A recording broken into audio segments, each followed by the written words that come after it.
En un mundo lleno de violencia, tristeza y enfermedad, siempre hay una respuesta. Clama a mí y yo te responderé, dice el Creador. El Tabernáculo de la Fe presenta un mensaje de esperanza. Hoy quiero contarles, o quiero desafiarles a hacer un pensamiento, a responder a una pregunta. Déjenme leer un texto de la Biblia para entender la pregunta. Cuando llegó Jesús a la región de Cesarea de Filipo, Jesús preguntó a sus discípulos: ustedes que están en contacto con la gente, que han ido a hablarles del mensaje que les he dado, ¿quién dice la gente que soy yo, el Hijo del Hombre? ¿Quién dicen ellos? Ellos respondieron: bueno, unos dicen que tú eres Juan el Bautista, que ya había sido decapitado como Herodes, creía que había resucitado y se había encarnado en otro y porque hacía cosas esplendorosas. Otros decían que Elías, porque Elías había sido anunciado que venía, no sabían que se había cumplido en Juan el Bautista, pero creían que era Elías. Otros dicen que Jeremías, o alguno de los profetas, alguno de los hombres que había, seguro que tenían muchas respuestas en cuanto a quién era ese que estaba haciendo una obra y predicando un mensaje tan distinto. Pero Jesús hizo esa pregunta intencional. Mire lo que es intencional. Hizo la pregunta intencional no para saber qué decían los demás, sino para saber qué decían ellos. Eso es intencional. Y entonces le dice: ¿y ustedes quién dice que soy yo? Jesús no quería saber lo que los demás decían. Él sabía lo que decían los demás, pero era intencional. Quería saber lo que lo seguían a él decían que era Jesús. Seguían a Jesús simplemente porque veían milagros. Seguían a Jesús simplemente porque veían que hacía grandes cosas, porque daba un mensaje distinto y como que era de caché andar con él, estar a su lado, ver panes multiplicarse y todo. Seguían a Jesús por eso, o porque había algo distinto. ¿Quién dice ustedes que soy yo? Y entonces Pedro se adelantó y dice: tú eres el Cristo. Tú eres la esperanza de la humanidad. Eso es lo que significa el Cristo. La esperanza de la raza humana. No hay nadie que traiga esperanza a los hombres sino tú. Eres el Hijo del Dios viviente. Y Jesús le dijo: bienaventurado eres Simón, hijo de Jonás, porque no te lo reveló carne ni sangre, sino mi Padre que está en los cielos.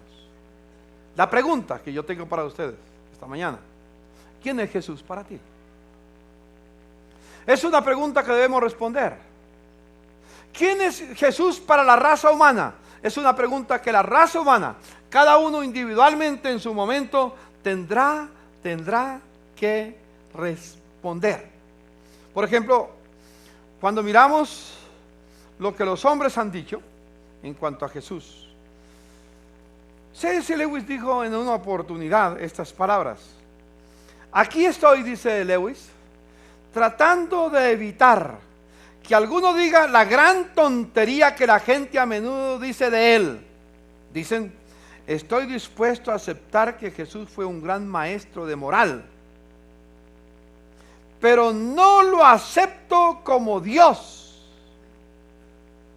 Y dice C.S. Lewis: eso es precisamente lo que no debemos decir.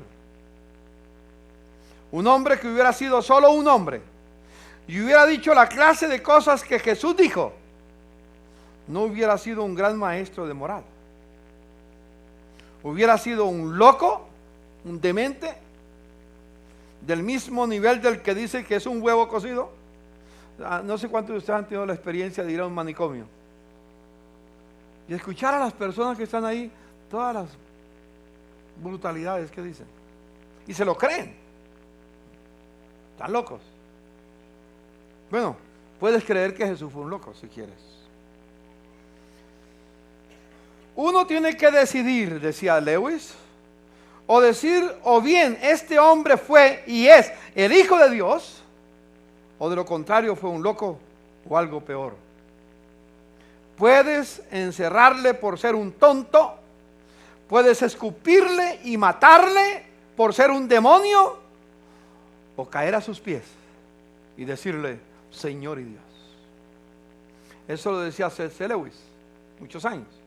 Y muchas personas intelectuales han dicho cosas similares, grandiosas. Napoleón Bonaparte dijo algunas cosas en cuanto a él. En fin, los hombres han dicho muchas cosas hablando de Jesucristo. Por ejemplo, Pablo, después de su conversión, dijo: por amor a Cristo lo he perdido todo y lo tengo por basura para ganar a Cristo. También Pablo dijo en una oportunidad: para mí el vivir es Cristo y el morir es ganancia, porque mejor me fuera a partir y estar con Él, lo cual es mucho mejor. Pablo en otro momento dijo estas palabras: ninguna condenación hay para los que están en Cristo Jesús. Después dijo él: nadie me podrá separar de su amor, ni la muerte, ni la vida, ni ángeles, ni principados, ni lo presente, ni lo porvenir. Ninguna cosa creada me podrá separar del amor de Dios que es en Cristo Jesús. Por eso él estaba dispuesto a cualquier cosa, y estuvo dispuesto a morir por Jesús.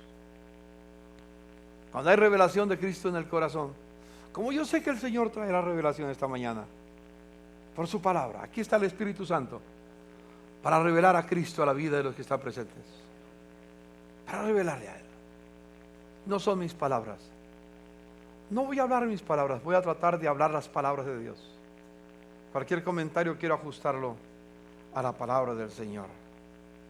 Me fascina las palabras, el testimonio que Dios el Padre dio a Jesús cuando Él se levantó de las aguas. El Espíritu Santo descendió en forma de paloma sobre Él, y la voz del Padre desde el cielo dijo: este es mi Hijo amado, me complazco en Él, escúchenlo a Él. Qué testimonio, ¿no es cierto? Testimonio, Dios el Padre. No es el testimonio de hombres meramente, es el testimonio de Dios el Padre en cuanto a su Hijo. Qué testimonio tan especial. Y pudiéramos seguir hablando de lo que han dicho otros personajes, pero quiero centrarme más bien en lo que Jesús mismo dijo de sí mismo e hizo para mostrar lo que era. Por ejemplo, Jesús aseveró sin ninguna duda, sin ningún temor, aseveró que Él era divino. Por ejemplo, dijo que era el Hijo de Dios. No un hijo de Dios, sino Él. Él. En algún momento dice: de tal manera amó Dios al mundo que me envió a su Hijo, no escogió a uno de sus hijos, envió a su Hijo, el único, el unigénito Hijo de Dios. Y Jesús dijo: yo soy el Hijo de Dios. Y al hacerse el Hijo de Dios, al decir mejor que era el Hijo de Dios, se estaba declarando Dios. Por eso lo quisieron apedrear. Cuando Él dijo: soy el Hijo de Dios, los que le rodeaban dijeron: blasfemia dice, porque se hace igual a Dios. Jesús llamó a Dios su Padre. No Padre de la humanidad, su Padre. Jesús se identificó plenamente con su Padre y dijo: el que me ha visto a mí, ha visto a Dios.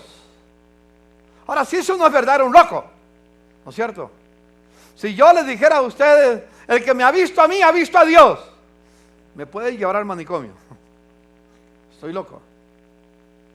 Pero Jesús aseguró con tanta tranquilidad: el que me ha visto a mí, ha visto.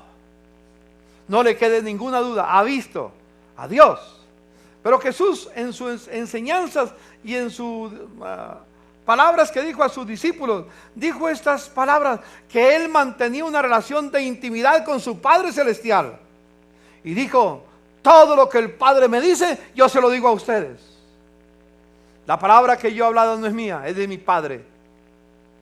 Dijo también, y esto es impresionante, ahí en Juan capítulo 5, pueden leer después el Evangelio según San Juan, capítulo 5, dice que Dios ha decretado que todos honren a Jesús como honran a Dios.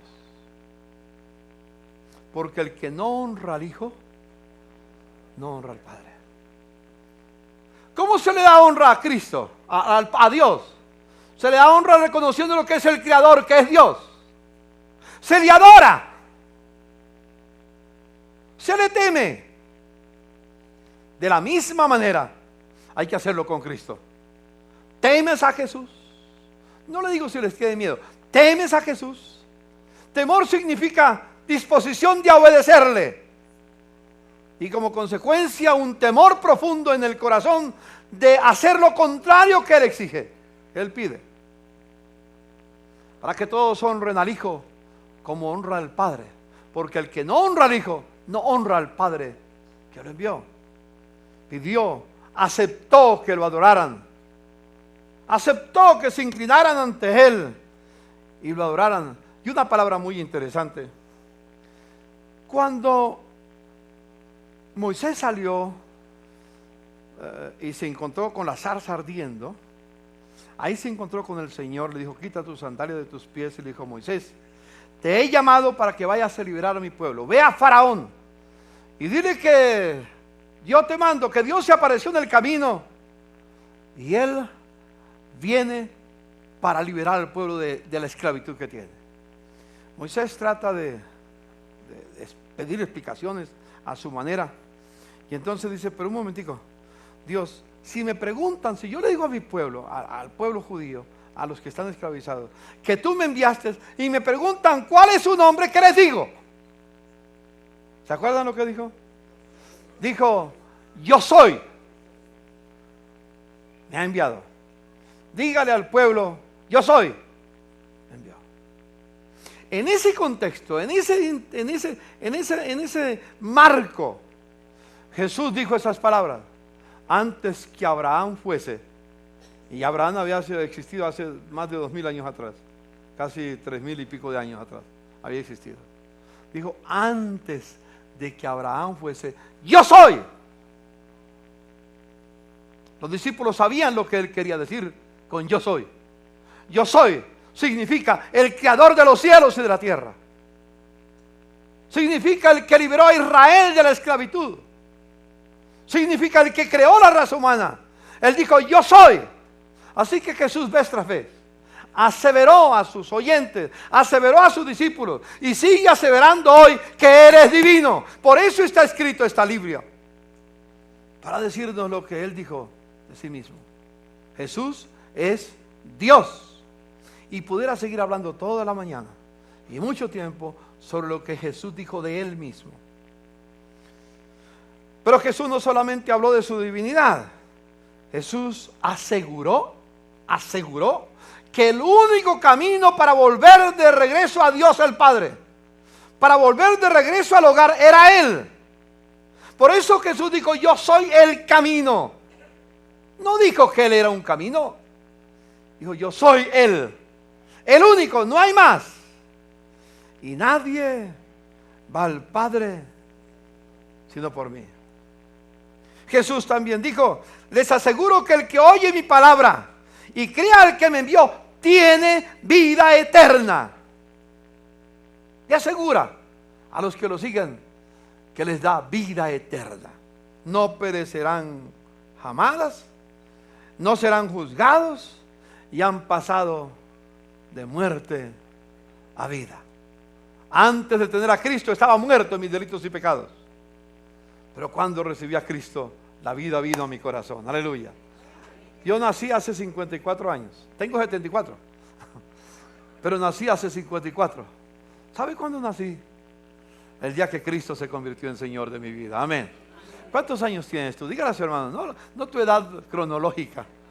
Tu edad en Cristo. Algunos tienen unos mesecitos apenas. Otros tienen unos pocos años. Yo tengo 54 años. Estoy joven, ¿no es cierto? Muy joven. 74 cronológicamente, pero 54 de haber nacido de nuevo. Amén. Dígale, denle un aplauso al Señor. 54 de haber nacido de nuevo. 54 años de caminar con el Señor. Bendito el nombre del Señor. Entonces, yo pasé de muerte a vida. Antes estaba muerto, hoy vivo. Aleluya. Y no tengo temor a lo que venga, Porque cuando termine mi jornada en la tierra, los brazos de Jesús me esperan. Bendito el nombre del Señor. Dígale a su hermano, yo no tengo temor. Cuando termine mi jornada en la tierra, sus brazos me esperan. Pero Jesús dijo que el Padre le había dado toda autoridad y que a nadie del juicio sino a Él. Por eso Pedro dijo, porque no hay otro nombre debajo del cielo dado a los hombres en que podamos ser salvos, solamente en el nombre de Jesús de Nazaret. Por eso Pablo dijo también, no hay sino un solo mediador entre Dios y los hombres, Jesucristo. Nadie más es mediador. El único mediador entre Dios y los hombres es Jesucristo. Él se presentó como el puente entre el Dios santo y el hombre pecador. ¿Cómo el hombre pecador puede entrar en comunión con Dios? Solo a través de Jesucristo. Hay un abismo entre el hombre pecador y el Dios santo, y el único que puede extender el camino para ir de ser pecador a una comunión con el Dios santo es Jesucristo. Solo lo que Él dijo.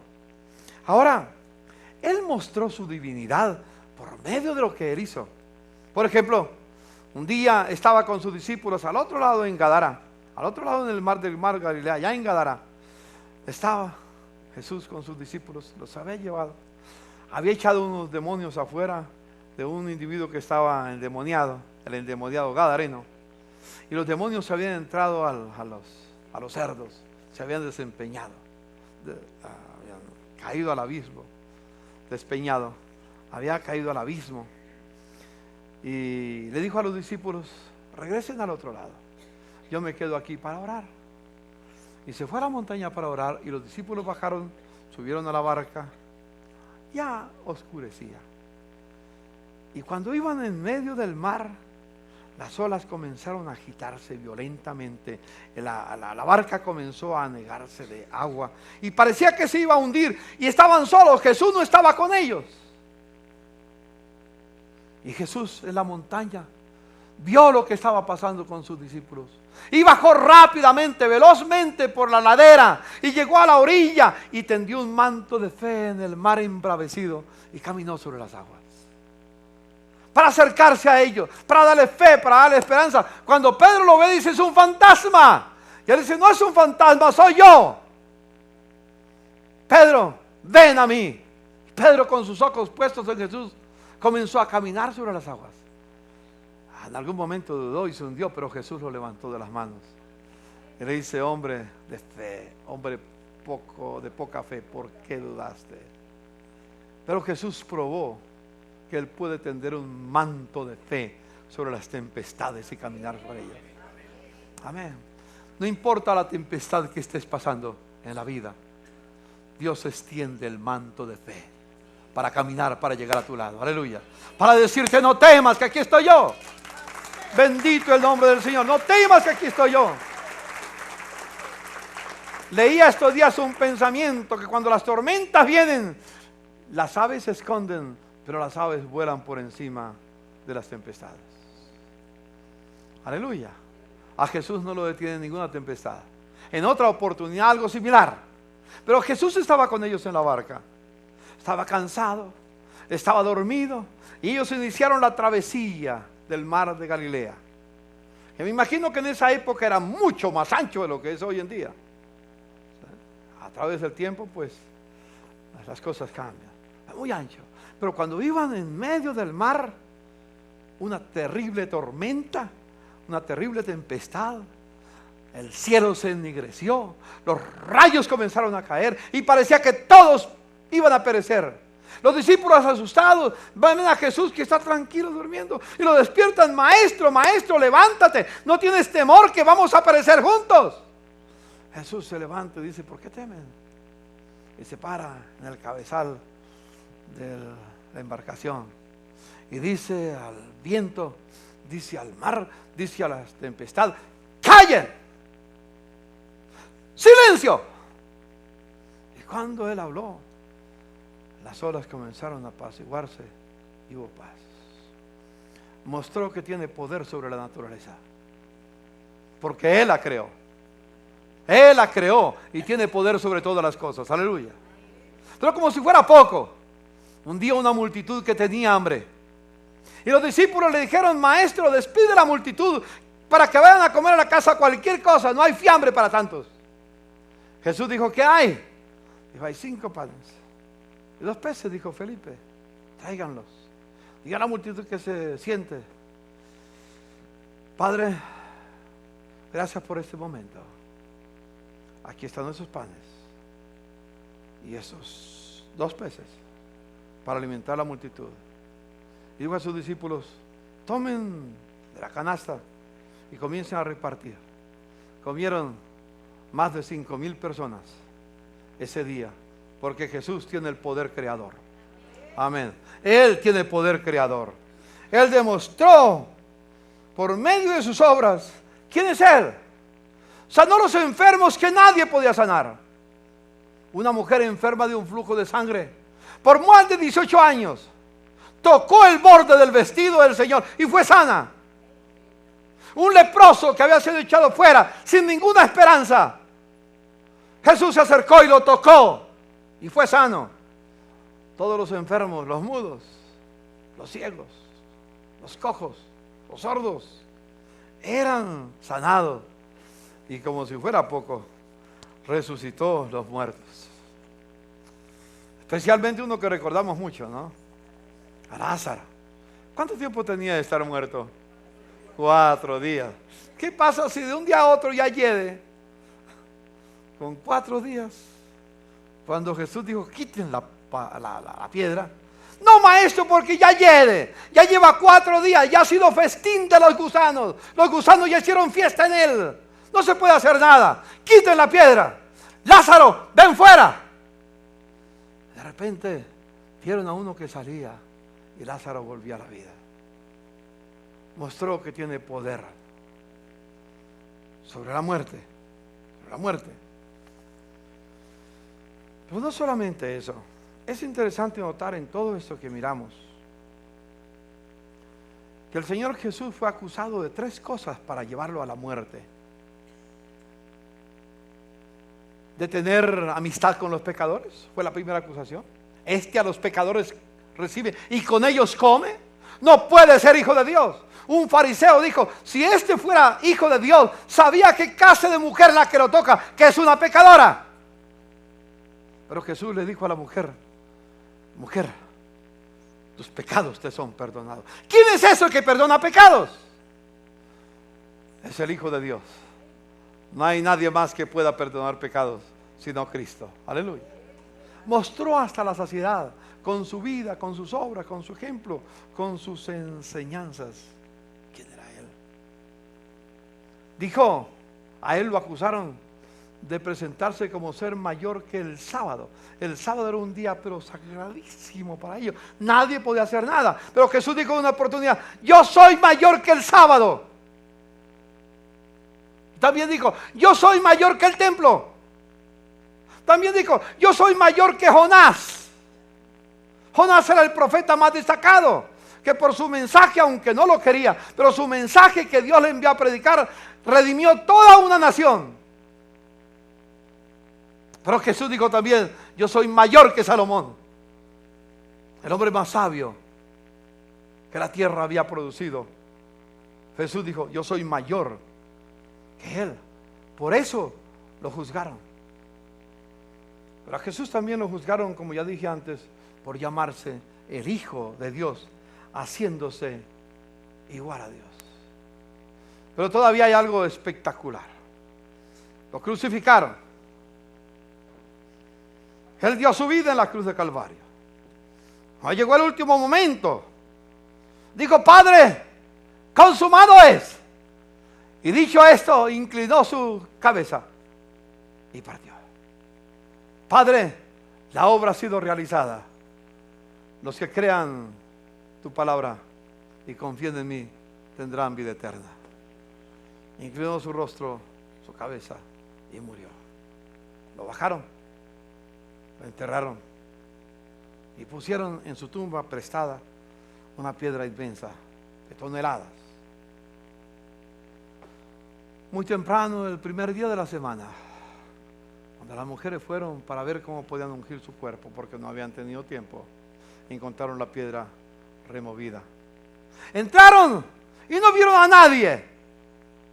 Asustadas, se preguntan qué ha pasado.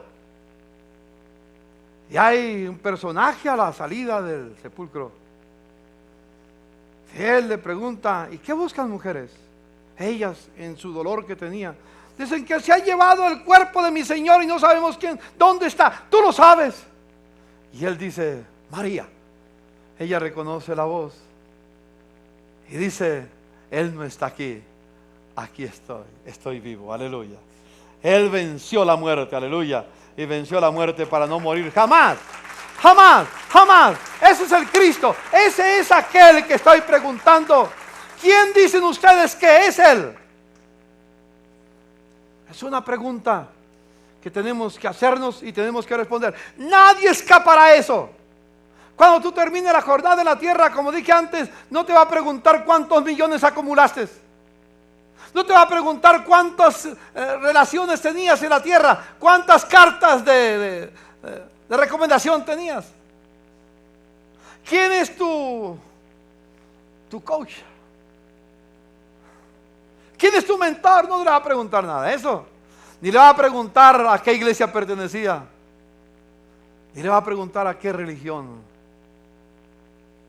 eras miembro. Solamente Dios te va a preguntar una sola cosa: ¿qué hiciste con mi hijo? En Cruz 700 trabajamos por mucho tiempo con un spot de televisión. Es la historia de un hombre que tenía un hijo que lo amaba mucho. Era el único hijo.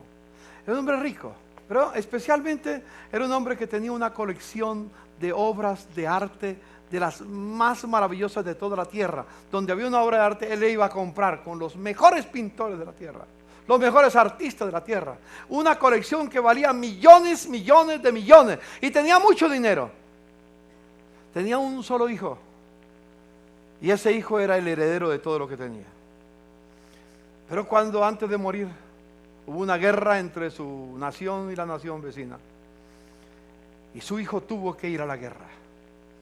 Por un tiempo vino respuesta de dónde estaba su hijo, pero de repente no recibió ninguna información de su hijo. De repente llegó una información del comandante del ejército amigo, diciéndole: tenemos que informarte lamentablemente que tu hijo murió en pleno combate, en plena batalla, fue asesinado, murió. Fue un dolor muy grande para el padre, que su hijo, ¿quién se iba a quedar ahora con toda la herencia? Era el único hijo.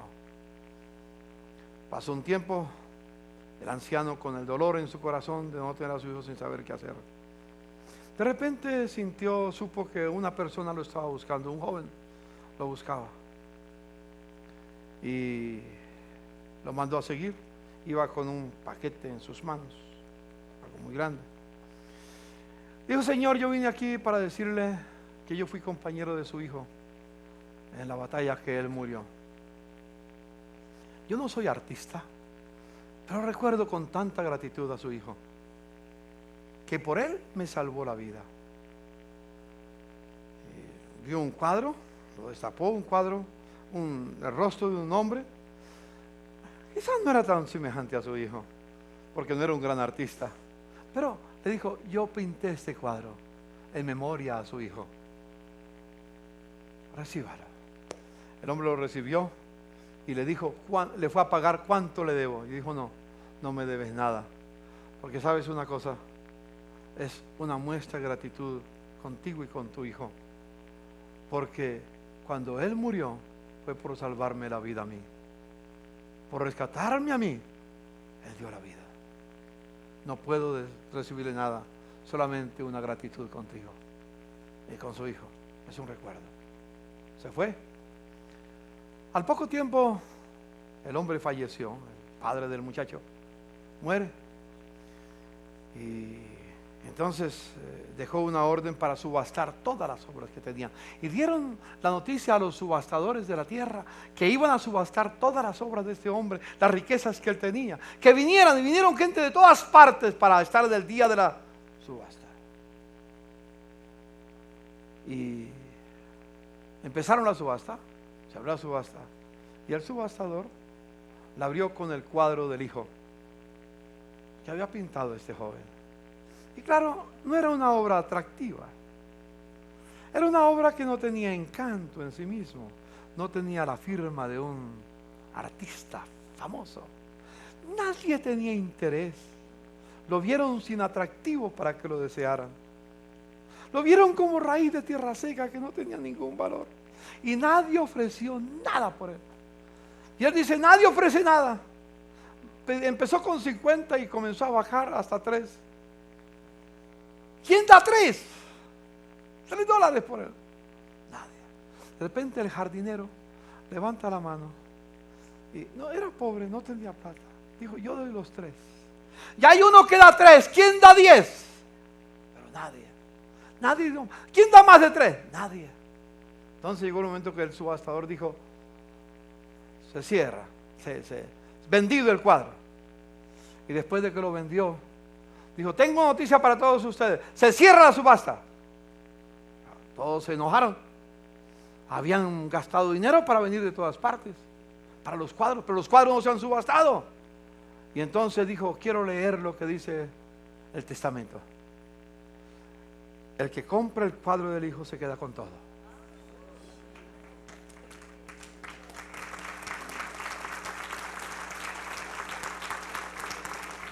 ¿Entiende la lección? El que tiene al hijo tiene todo. Dígale a su hermano, el que tiene al hijo tiene todo. Y dale un aplauso al Señor, porque el que tiene al hijo tiene todo. No le falta nada, tiene todo. Dios entonces va a preguntarte, ¿qué hiciste con mi hijo? ¿Lo recibiste? ¿Lo recibiste? ¿Entregaste tu vida a Él? Jesús, su nacimiento fue incomparable, su vida fue incomparable, sus enseñanzas fueron incomparables, su muerte fue incomparable, su resurrección es incomparable, todo en Cristo es incomparable. Todo, diga conmigo, todo en Cristo es incomparable. En mi libro, desde la otra trinchera, yo dije, leyendo a uno y a otro, leyendo la Biblia, digo, la historia de Jesús es sencillamente maravillosa y a Él le rindo tributo y honor. Ese era a quien le debo todo lo que soy. Cuando Él, Jesús, era niño, fue perseguido por el gobierno de su época y sufrió junto a sus padres la experiencia dolorosa del desplazamiento. Al regresar a su tierra, se instalaron en una pequeña aldea llamada Nazaret. Allí, al lado de su padre, aprendió el arte de la carpintería para sobrevivir. A causa de la pobreza, sus padres no pudieron darle educación formal. Sin embargo, a los 12 años asombró a los doctores con su sabiduría.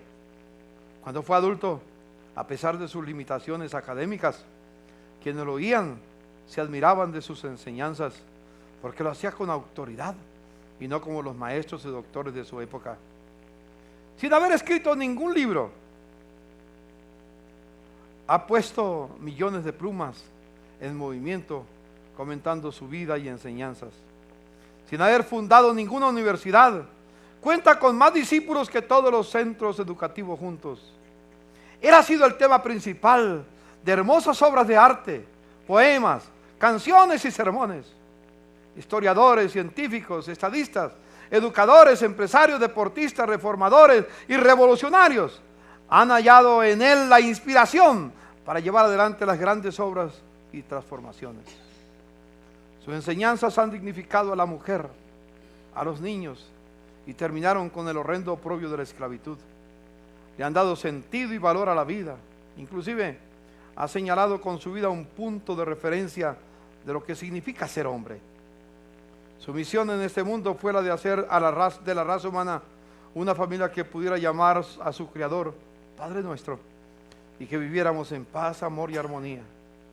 Cuando era joven, observó cómo la opinión popular se volvía contra él, aunque no podían encontrar nada para acusarlo.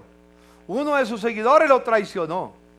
Los otros huyeron dejándole abandonado. Por miedo a una turba frenética y desorientada, sufrió en forma indecible. Recibió una sentencia que no merecía.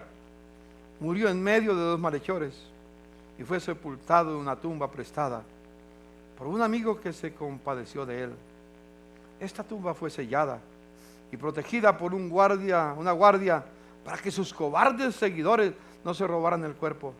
Sin embargo, la muerte no pudo detenerlo, tampoco sus enseñanzas.